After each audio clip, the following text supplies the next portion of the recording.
Before we get started, let's shout out the 3 people in Fan Left News, my mom and me, because I deserve it. He's supposed to be shouting out the Uber comrades who are supporting this channel and our content, but actually it's only Independent Left News and her mom, my partner Rosa, because she's actually not a Uber comrade, so don't listen to her. I wish we'll she go was. live after this. So anyways, we're going to be discussing this article at Left Voice. The title of it is Liberal Feminism is an Imperialist Project. I was trying to explain to her a little bit about what that means before. Yep, there's 2 of us. Huzzah. What that meant exactly, and she was trying to defend U.S. imperialism. So he didn't really explain it that well to me. I asked him how he got this really information. Thanks a lot, motorcycle people, or if you're doing burnouts. Thank you. So I didn't really know how he got this information that much. So this is the article. It's a set of 3. Probably not going to go over all 3 today because she wants to do a different live stream after this. That would be completely different. So we'll probably just go over this one for tonight. So there's a subtitle: U.S. imperialism is responsible for the conditions facing women in Afghanistan today and others like them all across the world. Liberal feminism, with its reliance on the imperialist capitalist state, i.e. the U.S. in particular, will never, well, the Western liberal democracies in general, right, will never liberate the working class and poor women. Completely agree. Written by Sue Mee and Madeline Freeman, September 11th. Pretty interesting. It came out then. So as you can see, there are 3 parts of it there. Joe Biden initiated the withdrawal of troops from Afghanistan. Frankly, one of the few good things he's done as president. After the city fell to the Taliban in a matter of days, the world watched the scenes from Kabul, that's the capital, and across the country in horror. Babies were hoisted up to the U.S. soldiers with the hope of getting them to safety, and bodies fell from planes while U.S. citizens, officials, and allies were evacuated. As Afghans fought to protect their futures, they faced repression from Taliban forces. Biden has received vicious bipartisan backlash for the events unfolding in Afghanistan, from liberals decrying the fall of democracy to the forces of fundamentalist reaction to neocons bemoaning humiliation and end to U.S. imperialism's longest war. Again, the United States have been in Afghanistan since 2001, which is just insane to think about. The major bourgeoisie publications have rung the death knell of the Biden admin's honeymoon phase and raised alarm bells of a shifting geopolitical landscape after this latest blow to U.S. imperialism.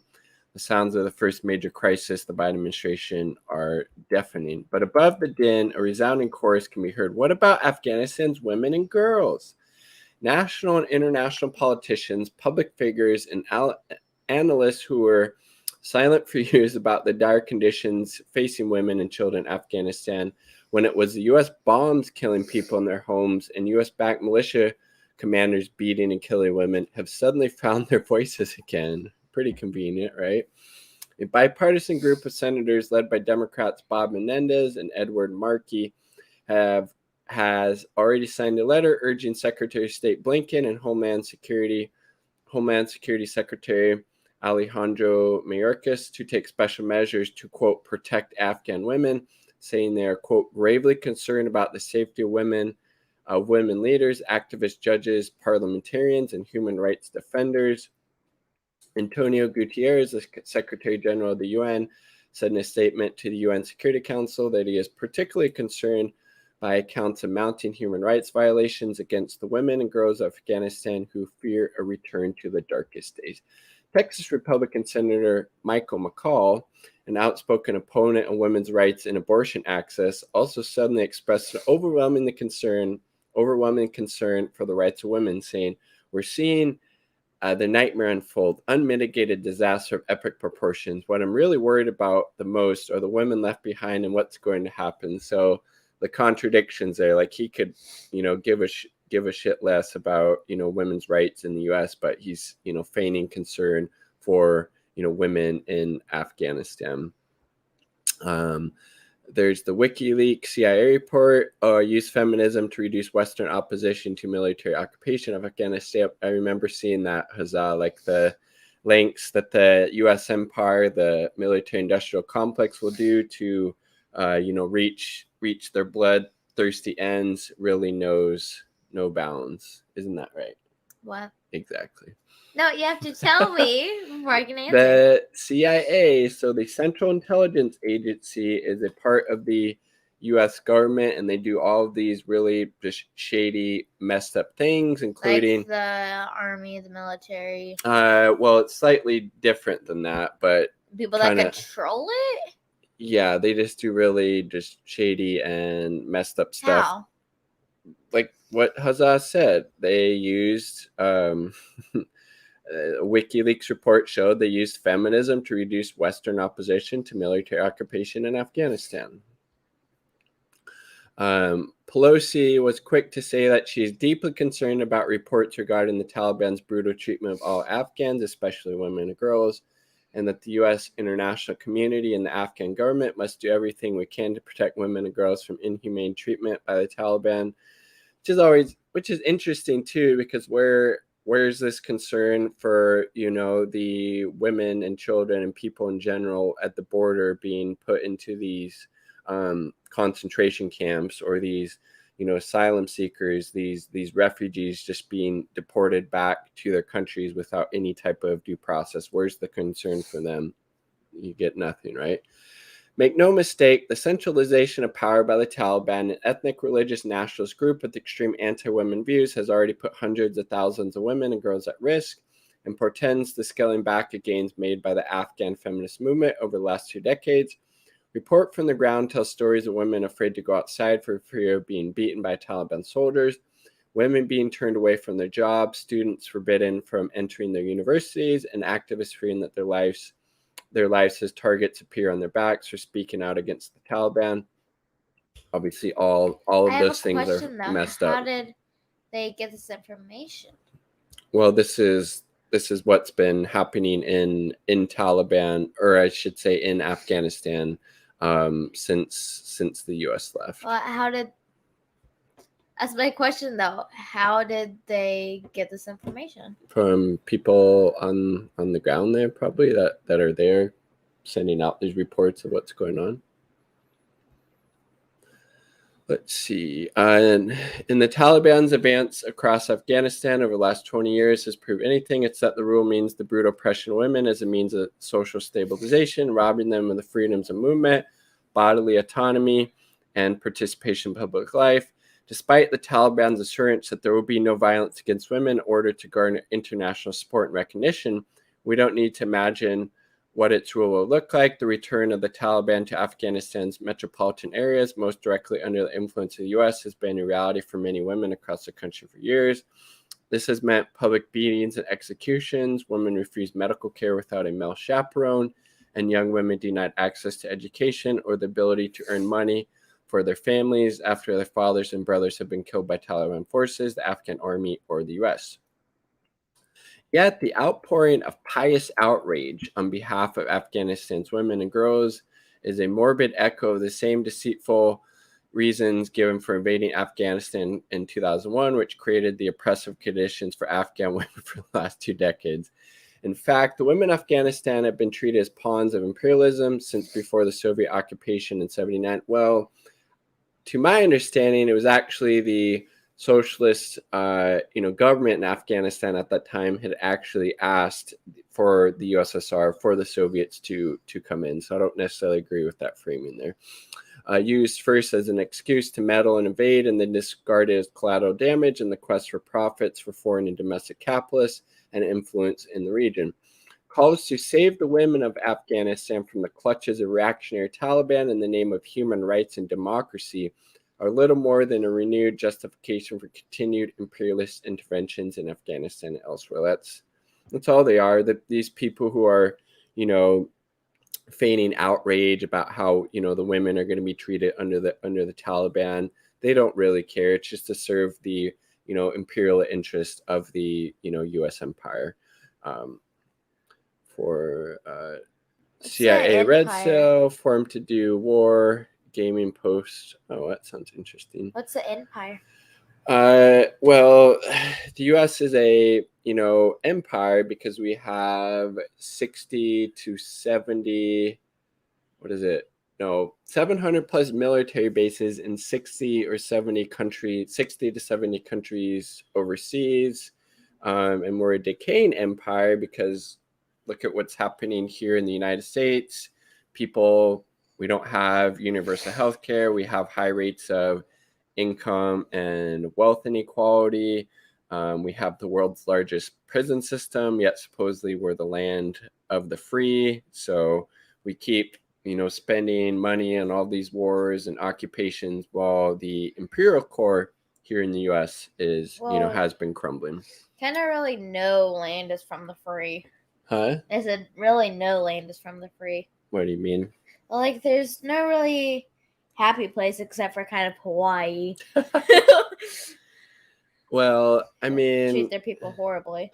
Yeah, I mean, it's just important to look at the, how the USA was founded, and like this video I did last night, this speaker Vijay Prashad talked about. I forgot who it was who gave him this line, but not the United States of America, but the United States of Amnesia. I really like that. Let's see. Imperialist intervention has and never will save the women of Afghanistan, and justifications for such intervention in the name of liberal feminism, with its reliance on the capitalist state, merely co-opts feminists into the capitalist fold, making them oppressors themselves. There you go. Any of the gains made in the terrain of freedom and rights by women have not come about because of the interventions in the U.S. or their allies in Afghan government, but rather by independent mobilizations of Afghan feminists. As the Taliban secures its hold on power, Afghan women's survivals, whether inside the country or as refugees across the world, rests on the shoulders of the millions of Afghans fed up with both the Taliban and the U.S.-backed governments and who are looking for their own solutions. Their liberation depends on the alliance of the Afghan women's movement with the working class and oppressed of the country and the whole region, and even within the feminist movements in imperialist countries, so that neither American imperialism nor the Taliban nor the Northern Alliance decide for the exploited and oppressed of the country. Well said. Not for the natives of Hawaii, Hazza points out, because yes, the United States, or is it the late 1800s, I think, is when the United States basically overthrew the native people in Hawaii, started occupying their land. So yes, point taken there. What?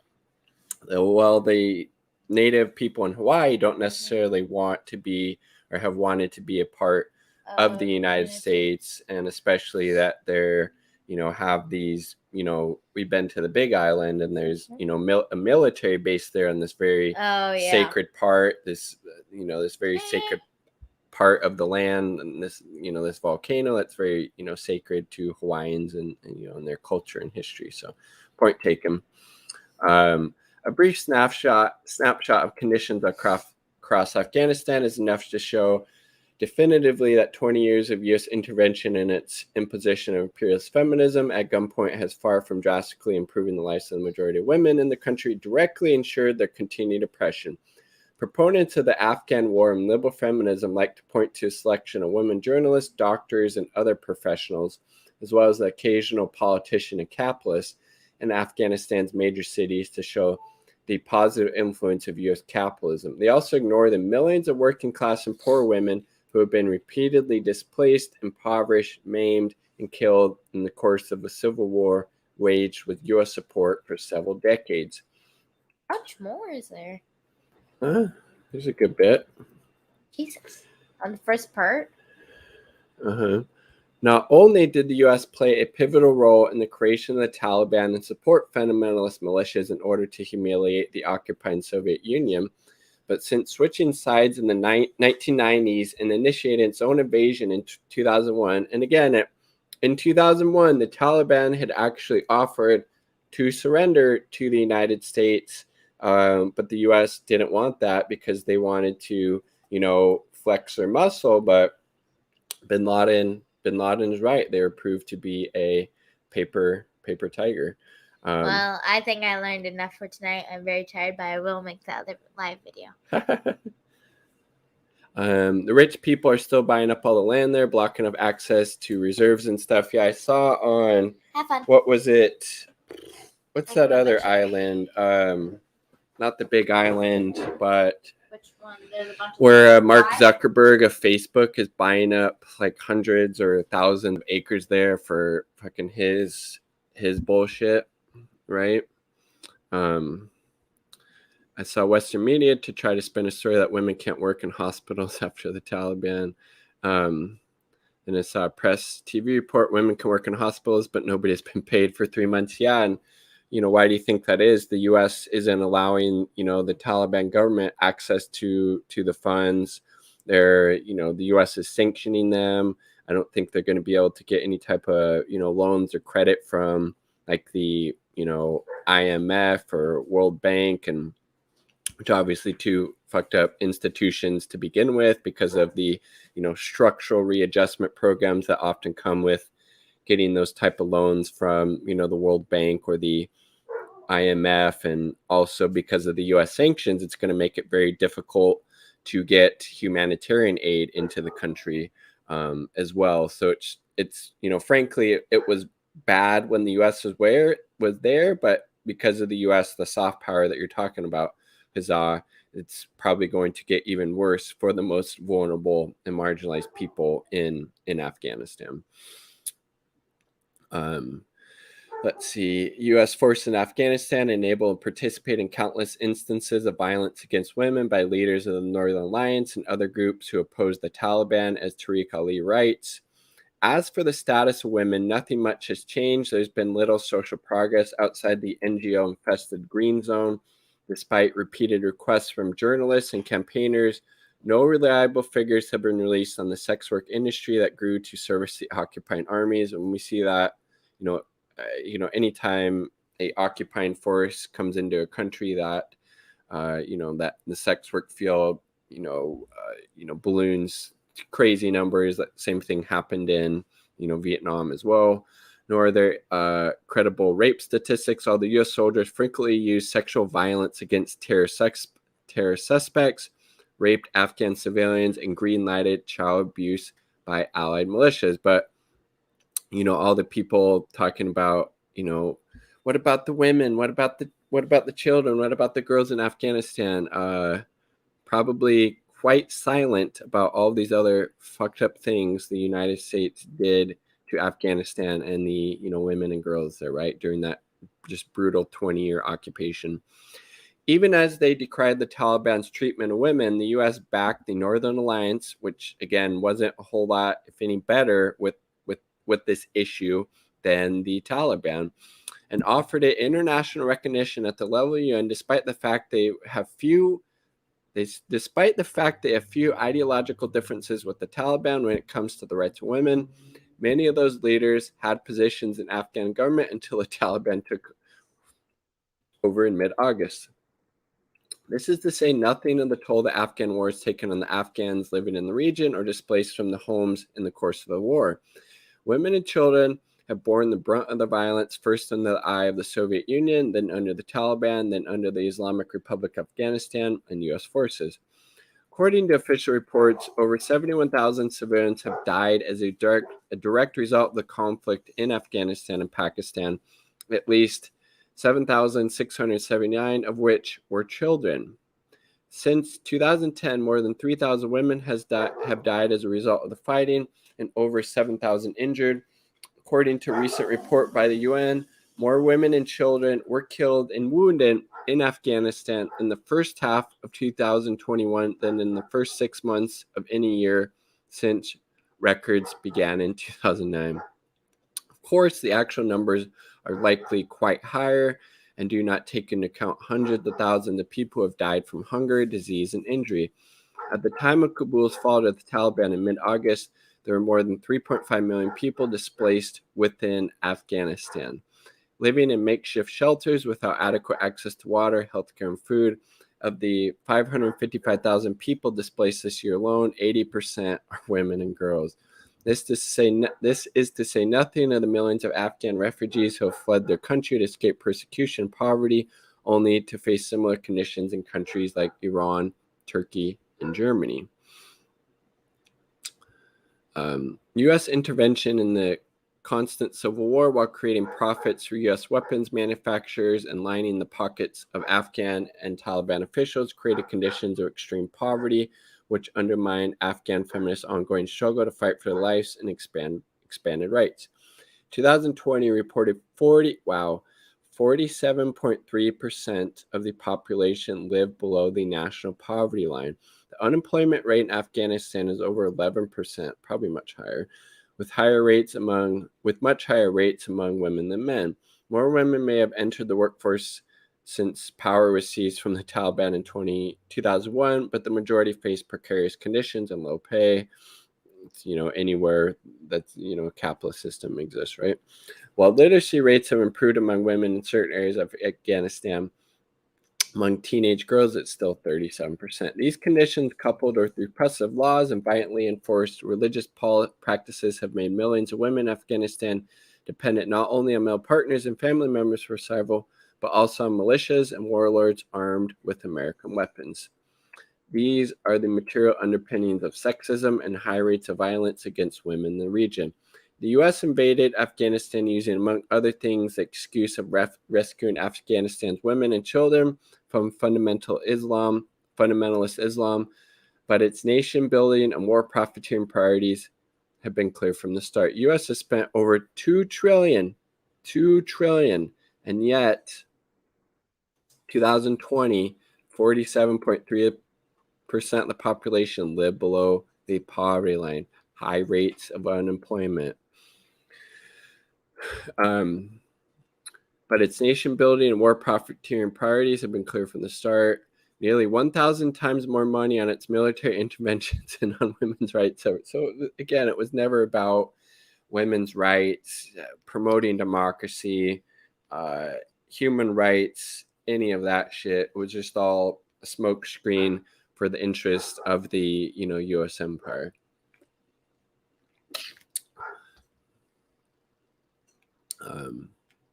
As representatives from the Feminist Org Revolutionary Association of Women Afghanistan, Rawa, recently explained there's a direct line between U.S. invasion and the oppression women face in Afghanistan today. The U.S. invaded Afghanistan under the pretext of women rights, but the only thing it brought on our women is the past 18 years is violence, murder, sexual violence, suicide and self-immolation, and other misfortunes. The U.S. brought to power the most vicious enemies of the Afghan women, the Islamic fundamentalists, and committed an unforgivable treachery against our suffering women. This has been its tactic for the past 4 decades. By nurturing jihadi, Taliban, and ISIS, which are all Islamic fundamentalist elements, and not just murderous criminals, but misogynists as well, the U.S. has practically oppressed our women. I would say practically they have. The dead end of liberal feminism. Pretty interesting. The reality of the U.S. occupation exposes the lies told over the last 20 years to justify the continued occupation of Afghanistan and support for the Afghan government, but it's also made clear that the liberal feminism offers no solution to Afghan women or any other women fighting oppression across the globe. Celebrating the U.S. military intervention, liberal feminism created a false narrative of Western feminism saving Arab and Muslim women from the clutches of the reactionary cultures while simultaneously undermining local anti-imperialist feminist movements and hacking away at women's livelihoods over the years while a few benefited. Nowhere is this more evident than in the fetishization of the burqa and hijab as symbols of women's oppression. These same arguments are being trotted out once again amid renewed calls to save the gains made by the women over the last 20 years from the Taliban.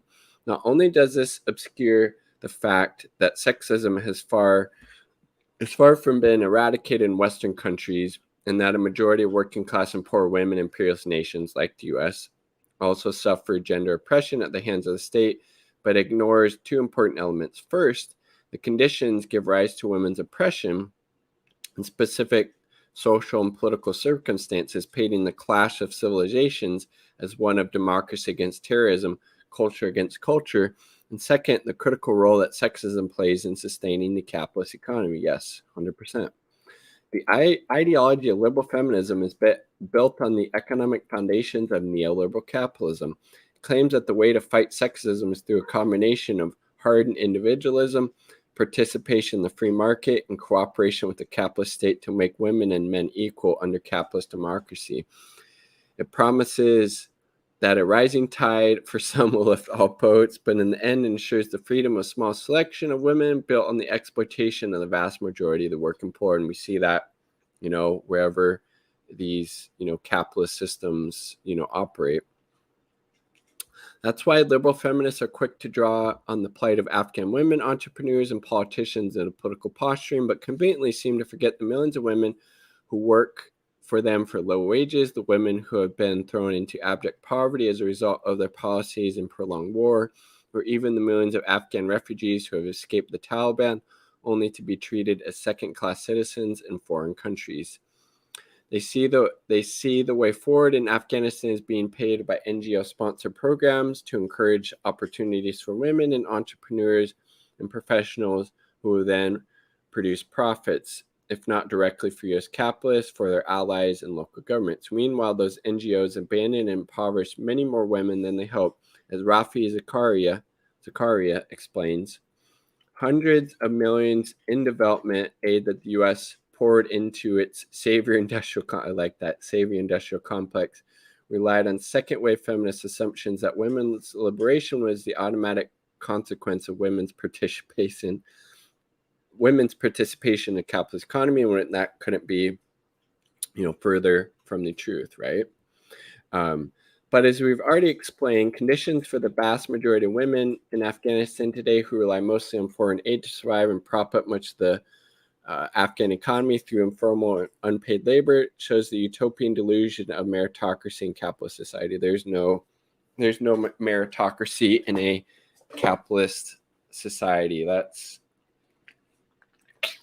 complete and utter bullshit that capitalist governments, corporate media, corporate state, liberal feminists have sold people, and unfortunately a lot of people still believe that. While a few women may have been able to win positions in government or get well-paying jobs inside and outside Afghanistan, majority of women do not enjoy these same freedoms, whether under the Taliban or U.S.-backed forces. In contrast, they make up the backbone of the weak Afghan economy, working in factories, schools, restaurants, hospitals, etc., and doing the majority of the country's unpaid social reproduction.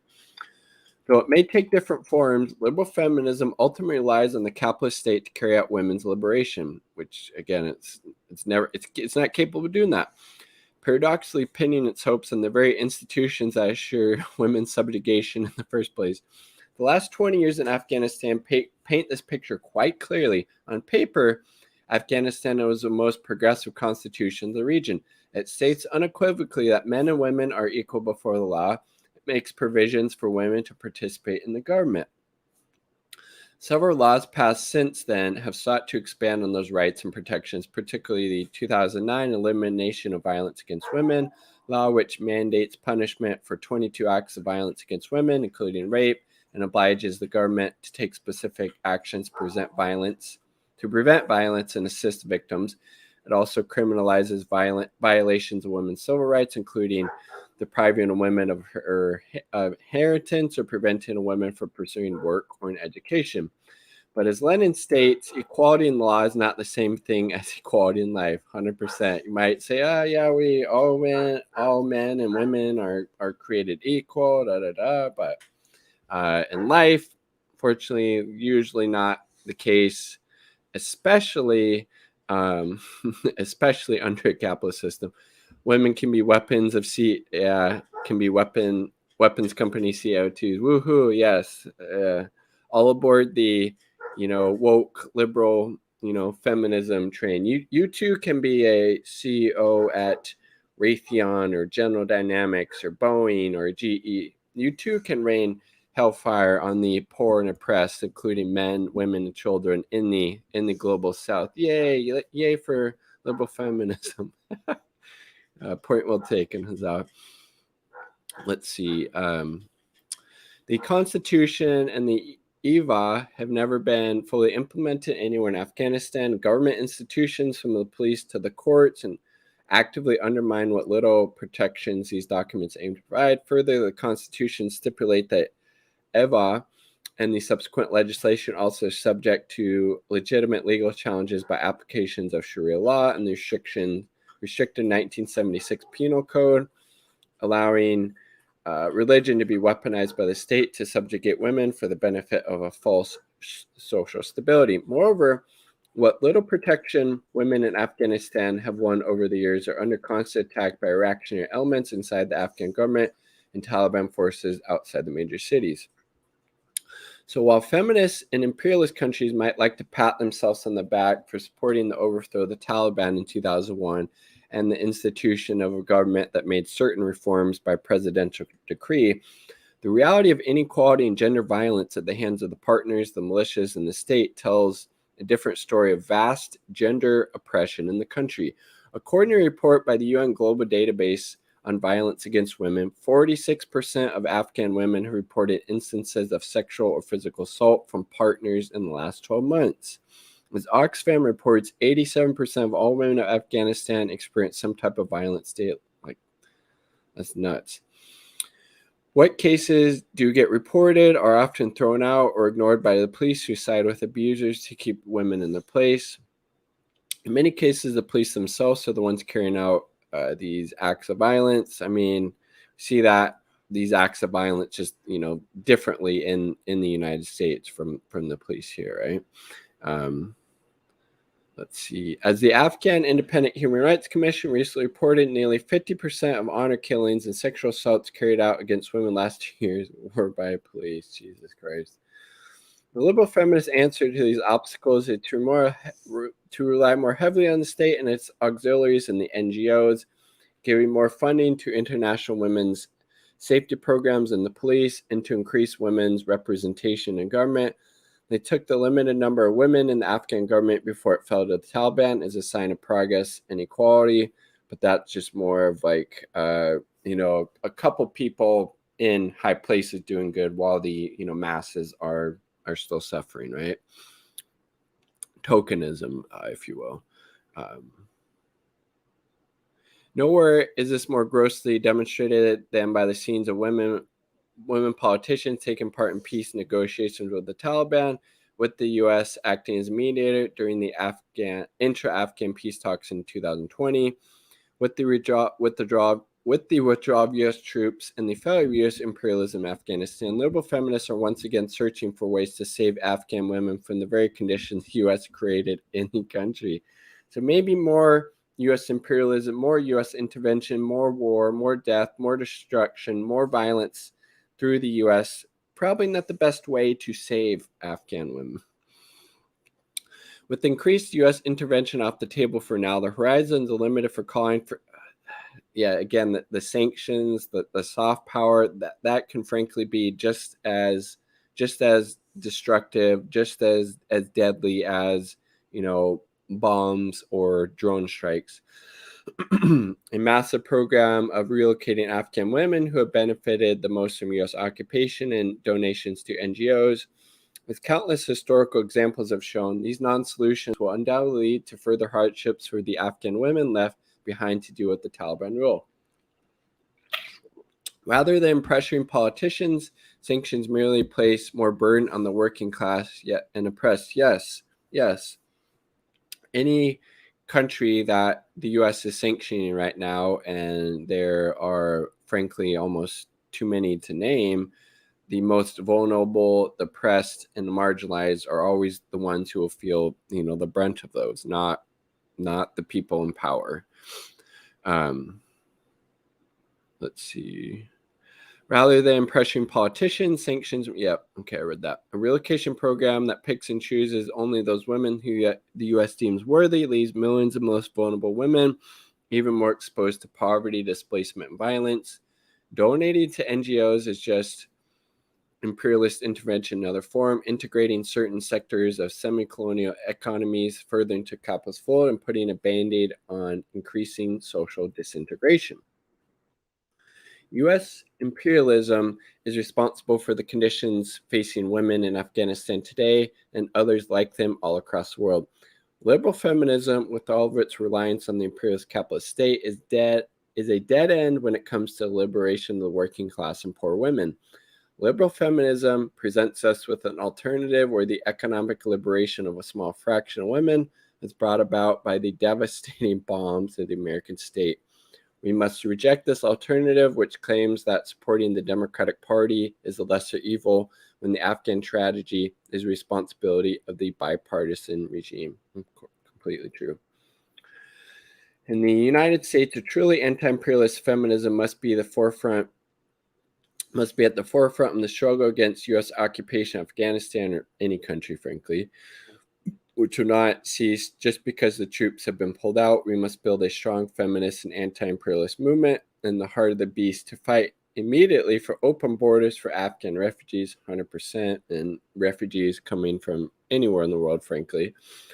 Look what's, it's not a crisis of migration. It's a crisis of displacement, as Harsha Woodley talks about in her excellent book. Let's see.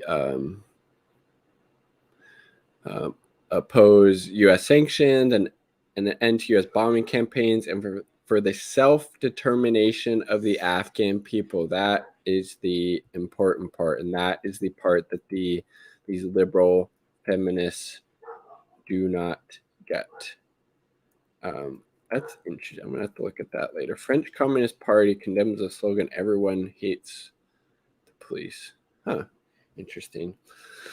So just wanted to share this article. I thought it was pretty interesting and insightful. I'll put it in the chat for anybody that's curious. And again, this is just part one in a 2-part or 3-part series, I should say.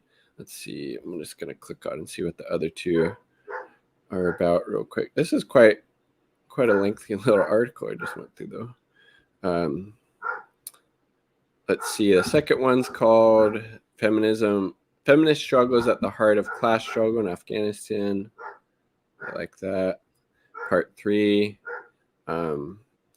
Anti-imperialism is inseparable from anti-capitalism, a socialist feminist perspective. So those all look like really interesting reads.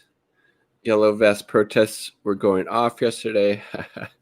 That's what is that? How long has that been going on for? Like 2 or 3 years? Cheers. There's a really long one that interviewed women in Afghanistan. That would be pretty interesting to actually get their perspective. People in Afghanistan, women in Afghanistan, what do they think about this? I kind of want to read. Definitely gonna have to look at this part at some point. Let's see, do a little share screen real quick. The other Afghan women on the New York. Okay, gotcha. Since 2018. Yeah, didn't it have to do like something about raising like the gas taxes or something at the time? That's how the Yellow Vest movement started, if I'm not mistaken. Kind of want to look at this. In the countryside, the endless killing of civilians turned women against the occupiers who claimed to be helping. Yeah, that would make sense, right? French Communist Party condemns the slogan, "Everyone hates the police." This weekend, controversy after video of a crowd chanting, "Everyone hates the police," emerged from a concert by Soso Manes, the French Algerian rapper. French Communist Party and its presidential candidate, Fabien Roussel, quickly lined up behind the denunciation.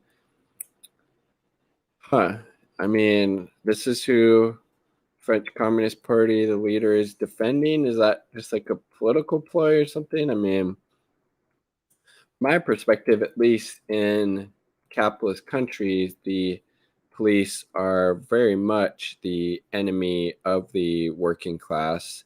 And the US in particular, they are tools of upholding the status quo, of upholding capitalism and white supremacy. Police in the United States was literally formed on slave patrols. Chilean protests are more understandable, perhaps. Let's see. So let's see. This doesn't look very long, so let's just go over this real quick. Since Saturday, the news channels have been buzzing with the new controversy after the Minister of Interior, Gerald Darman, called out all the so-called left-wing parties that participate in the El Humate Festival. What is it?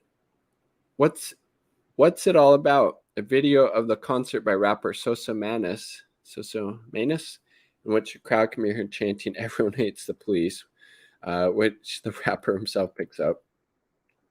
Created an opportunity for Damien Darmanin to attack the left as well as Sonos Manus, and to pose as a defender of the police, who, as the minister claims, protect the homeless. What? Oh my God, you got to be drunk on some Kool-Aid, at least from my perspective. In the United States, in the Imperial Core, the police do the complete opposite of protecting the humblest citizens amongst us. Perhaps maybe that is true in certain contexts, certain societies, not in the United States by a long shot. And from what I've seen in these other Canada, that definitely doesn't seem to be true. Look at how they're going after these Indigenous First Nations people, trying to protect their land, protect their way of life, protect their water, etc. Definitely the cops are not protecting the humblest amongst us. They have a famous FTP cover there, Nique la police. What is that? Nique la police. Does that mean hate the police, or the police suck, or something? Let's see. This flies in the face of what most of the population has seen in recent years, in the growing awareness of the reality of police violence and racism, as embodied in the popularity slogan, "Everyone hates the police," that emerged in 2016. Something that I really liked about France. Okay, yeah, that makes sense. I saw a video, I don't know, maybe a year and a half, 2 years ago. French firefighters were out in the streets actually battling back against the police. Like, that was really awesome and amazing to see. Imagine if something like that happened in the United States. Well, if it did, the level that the French firefighters were, pushing back against the cops, cops in the US probably would have tear gassed them, or, shot them with rubber bullets, or, something like that. But the cops are a little bit less, maybe reactionary to a certain degree, at least in the US, at least from that interaction. I just added to a watch list. Nice.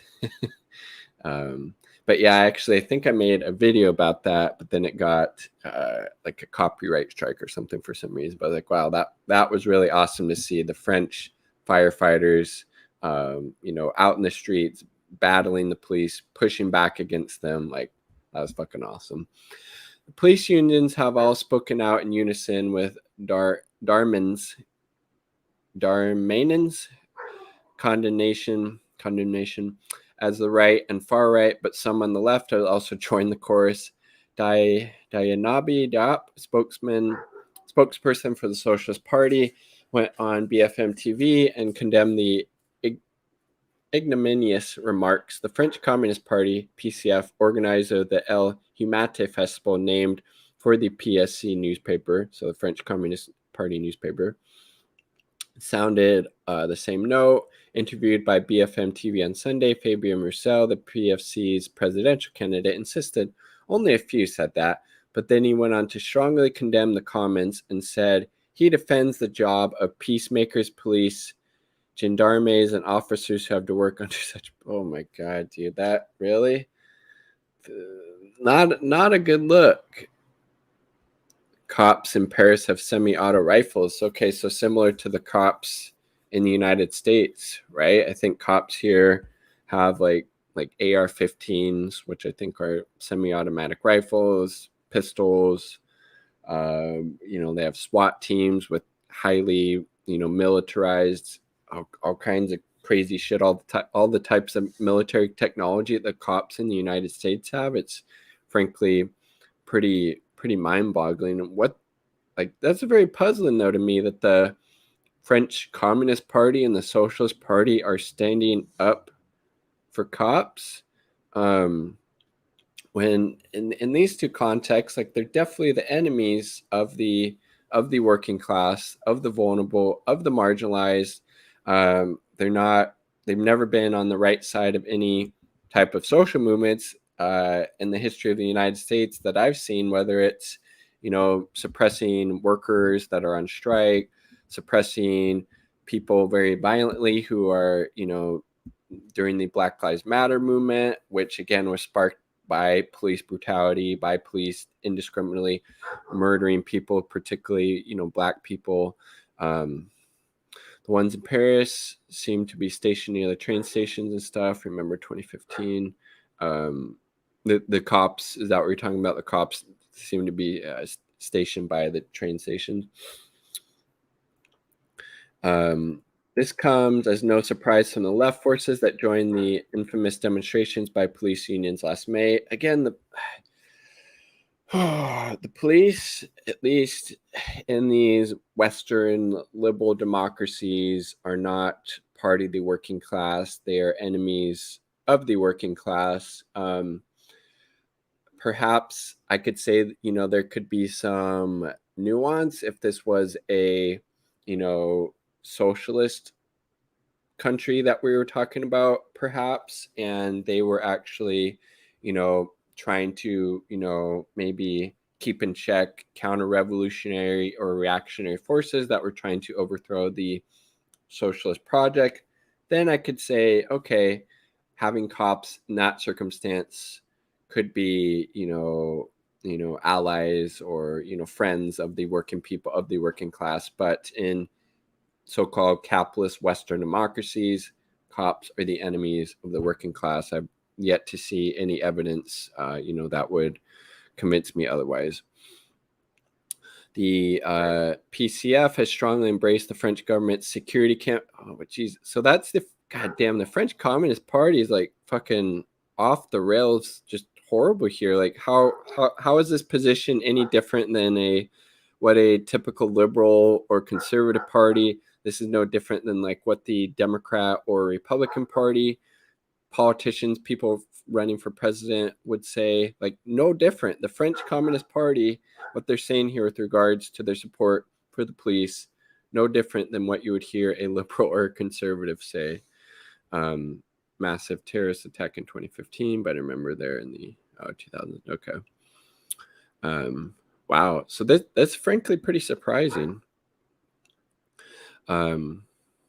Which is demanded by the right and far right. So they're literally siding, the French Communist Party is siding with the security campaign, which is supported by the far right and the right in France. That is just a little nutty. And usually, if a Communist Party is siding with these far right and right-wing reactionary forces, probably not a good sign, not a good look.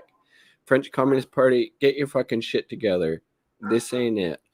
Now it has the new alliance with Darmanin and the police unions, even at the cost of disassociating itself from a rapper invited to its own El Humate festival, and from the sector of the youth who are demanding an end to the institution of the police. Oh my god, do you like that? Jesus, dude. Damn. Yeah, and then just that, like the mounted border police chase and whip Haitian refugees, and Biden deports thousands. Actually, is deporting more people than Trump did, but the liberals have went back to brunch, so nothing to see here. We have a Democrat in office. There's a D next to the name. We got scary Cheeto Man out, so nothing to see here. And what was it? The head of like the I don't know, Border Patrol or Homeland Security was like, well, we're gonna stop using the horses. Like the horses was the issue, not the whipping or the mass deportations of these migrants, particularly from Haiti, which again, it's not a mass migration crisis, it's a mass displacement crisis, which is the result of racial capitalism, conquest, and climate change. So Jesus Christ, fucking French communists, get your shit together. That is pretty nuts. I guess I'm not super tuned in or familiar with French politics, but what in the fuck are they doing there? Anyways, I'm gonna end this little live stream here. See if Kiddo wants to make a video, and if not, maybe I'll make some other ones. Yes, it's the horses. Yeah, it's the horses. They're just full of, all their bones must be just full of racism. We get rid of the racist horses, and yeah, we won't see that type of brutality happening on the southern border. It has nothing to do with capitalism, climate change, or conquest. It's those goddamn racist horses. They gotta go. They're the problem. I was too lazy to walk, so I kneed myself over here, and it hurt my knees. No, maybe don't do that again. My poor knees. Bye. All right, peace out, everybody. All proud of people. Be well.